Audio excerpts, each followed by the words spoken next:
اعوذ باللہ من الشیطان الرجیم بسم اللہ الرحمن الرحیم السلام علیکم ورحمۃ اللہ وبرکاتہ۔ اس وقت ملک ایک بحران کے اندر داخل ہو چکا ہے۔ وہ سیاسی بحران بھی ہے، اور سیاسی بحران ہمیشہ مالی اور مالیاتی بحران لے کے آتا ہے، بلکہ سیاسی بحران جو ہوتا ہے وہ مالی بحران کا پیش خیمہ ہوتا ہے۔ اگر آپ اس سے پہلے کی مثال اگر دیکھیں تو بالکل ہمیں مثال ملتی ہے سری لنکا کی، جہاں پہ کہ سیاسی بحران پیدا ہوا اور سیاسی بحران کے نتیجے میں وہاں پہ مالی بحران بھی آ گیا، اور جس کے نتیجے کے اندر سری لنکن حکومت کو اپنے مختلف جو لائبلٹیز تھی اس کے اوپر ڈیفالٹ کرنا پڑ گیا، اور پھر وہ ملک جو ہے وہ آئی ایم ایف کے پاس گیا۔ آئی ایم ایف نے اس کو ریسکیو کیا۔ چیزوں کی قیمتیں جو تھیں وہ 3 سے 4 گنا ہو گئیں، لوگوں کو لائنوں میں لگ کے پیٹرول ڈلوانا پڑ گیا، اور بھی بہت کچھ ہوا۔ وہ آپ سوشل میڈیا کے اوپر یا مین سٹریم میڈیا کے اوپر اگر سری لنکا کا بحران جا کے سرچ کریں گے تو آپ کو وہاں پہ مل جائے گا کہ سری لنکا میں زندگی کس طرح سستی ہوئی۔ اور اس بات کو ہمارے ہاں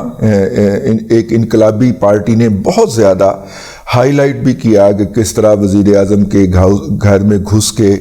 اور وہاں پہ آگ لگائی گئی، اور کس طرح وہ سارا کچھ کیا گیا۔ ہمارے ہاں اس طرح کا آغاز جو ہے وہ تقریباً 10 سال سے کوشش ہو رہی تھی۔ اب الحمدللہ ہم اس سیاسی بحران کے اندر، الحمدللہ قوموں کے اندر، الحمدللہ اب ہم اس سیاسی بحران کے اندر لینڈ کر چکے ہیں، جس کا میں ابھی سیاست کی طرف نہیں جاؤں گا، لیکن ہم صرف اتنا حوالہ ہی کہ ہم اس بحران کے اندر لینڈ کر چکے ہیں جس بحران کی بات ہوئی تھی، کیونکہ کسی بھی پارٹی کے پاس کلیئر مینڈیٹ نہیں ہے کہ وہ حکومت بنا سکے، اور تمام تر دعووں کے باوجود کسی کے پاس کلیئر مینڈیٹ نہیں ہے کہ وہ حکومت بنا سکے، اور یہ سپلٹ مینڈیٹ کی جو بھی حکومت آئے گی وہ بہت زیادہ کمزور ہوگی۔ اور الیکشن کیمپین کے دوران تینوں پارٹیوں نے، خاص طور پہ 2 پارٹیوں نے دوسروں کے خلاف بہت بڑی منہ ماری کر رکھی ہے، تو لہٰذا اس کے کیا ہوں گے، ریپرکشن کیا ہو سکتے ہیں، اس کے اوپر ہم پھر سے ہٹ کے بات کرتے ہیں۔ لیکن پہلے اس طرف نتیجہ کیا ہوا جی، جس دن یہ رزلٹ آتا ہے اس سے اگلے دن سٹاک مارکیٹ جمعے کے دن کھلتی ہے اور 2000 پوائنٹ کا ڈپ لگاتی ہے، لیکن اس کے بعد وہ 2000 پوائنٹ نیگیٹو جانے کے بعد، ویسے بائی دا وے پاکستان کی سٹاک مارکیٹ 3,000 پوائنٹ بھی گری تھی، لیکن دوسرے سیشن کے اندر ریکوری آتی ہے، تقریباً 800 پوائنٹ ریکور کر جاتی ہے مارکیٹ، اور 1200 پوائنٹ نیگیٹو کے اوپر مارکیٹ ختم ہوتی ہے، جو کہ بہرحال کچھ بری پریپوزیشن نہیں ہے۔ اس کا مطلب ہے کہ انہیں بھی تھوڑی سی امید باقی ہے۔ دوسرے نمبر کے اوپر پاکستان کے جو بانڈز ہیں، اور خاص طور پہ ساورن بانڈ جو انٹرنیشنل مارکیٹ کے اندر ٹریڈ ہو رہے ہیں، وہ بھی کریش کر جاتے ہیں۔ پاکستان بانڈ جو ہے وہ 5% تک اس کی قدر کم ہو جاتی ہے۔ اس کے علاوہ دیگر بانڈ جو ہیں ان کے اندر بھی، یہ بانڈز ساورن بانڈز ہوتے ہیں، آپ نے انٹرنیشنل مارکیٹ کے اندر سے پیسے اٹھائے ہوتے ہیں، ڈالرز اٹھائے ہوتے ہیں، اور ایک ان کو کاغذ دیا ہوتا ہے کہ جناب اتنے سالوں کے بعد ہم آپ سے یہی والا کاغذ اتنے اضافی ڈالر کے اوپر واپس لے لیں گے۔ اگر درمیان میں آپ کو پیسوں کی ضرورت پڑ جائے تو وہ ٹریڈ ہو رہا ہوتا ہے، مطلب ٹریڈنگ بھی ہوتی ہے اس کی سٹاک مارکیٹ میں، تو اس بانڈ کی قیمت بھی کریش کی ہے۔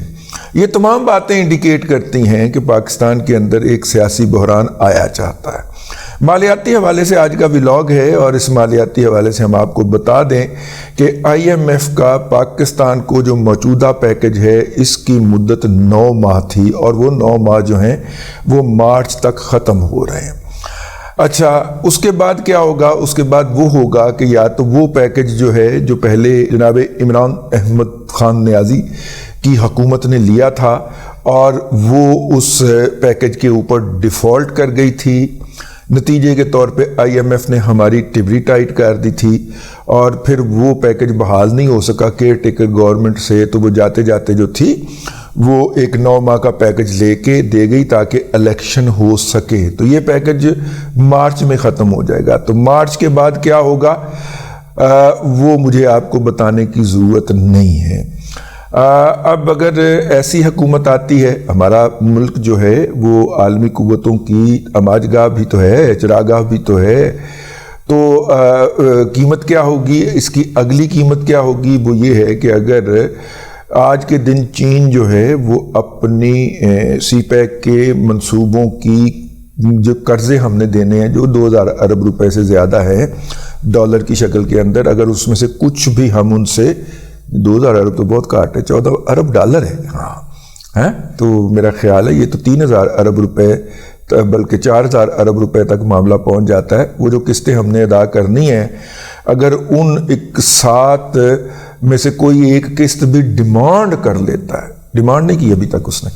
تو پاکستان کے پاس وہ دینے کے لیے نہیں ہے، بلکہ الٹا ہم نے اس سے پیسے لے کے تو اپنے زر مبادلہ کے ذخائر کے اندر رکھے ہوئے ہیں تاکہ وہ ذرا تھوڑے سے اچھے نظر آئیں۔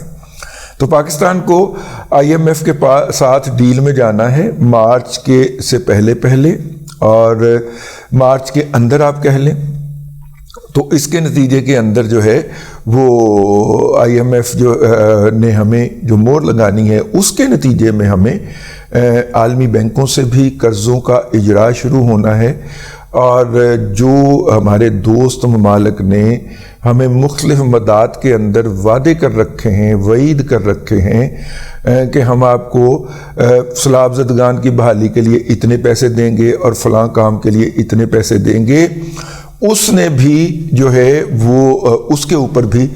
عمل درآمد ہونا ہے جب آئی ایم ایف کا ٹھپا لگنا ہے۔ تو آئی ایم ایف کا ٹھپا کی بنیادی شرط جو ہوتی ہے آئی ایم ایف کے مذاکرات کی